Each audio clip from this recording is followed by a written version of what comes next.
Doté d'une culture générale hors norme et également d'un sens de l'humour dévastateur. La région championne des pavillons bleus en France, eh bien c'est... Tadam, l'Ardèche. J'en ai encore mal aux côtes.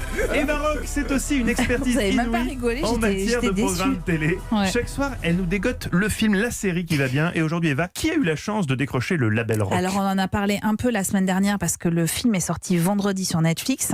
C'est le film de Spike Lee, le dernier film de Spike Lee qui s'appelle Die Five Bloods. Prenez le temps d'aller découvrir ce film, l'histoire de 5 Noirs vétérans du Vietnam. Et au cours d'une expédition pendant la guerre, ils tombent sur une malle qui est pleine de lingots d'or. Écoutez la suite. On se fait tuer pour cette nation depuis sa fondation, en espérant qu'un jour ils nous donnent la place qu'on mérite.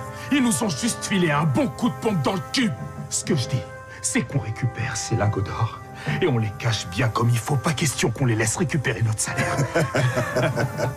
On récupère ces lingots d'or en souvenir de chaque porteur de Rangers qui ne reverra jamais son foyer.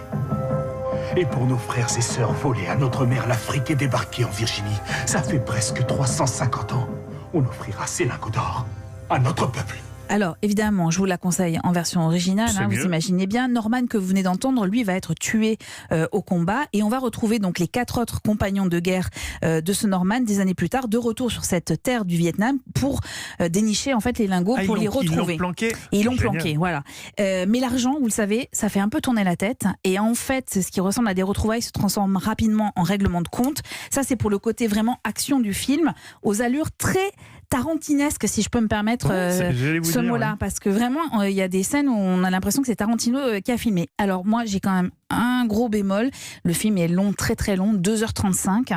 Et en fait, vous avez des films qui sont très longs et qui marchent très très bien. Mais là, la longueur pêche un peu sur le rythme de l'œuvre de Spike Lee. Je trouve ça un peu dommage. Il aurait pu raccourcir.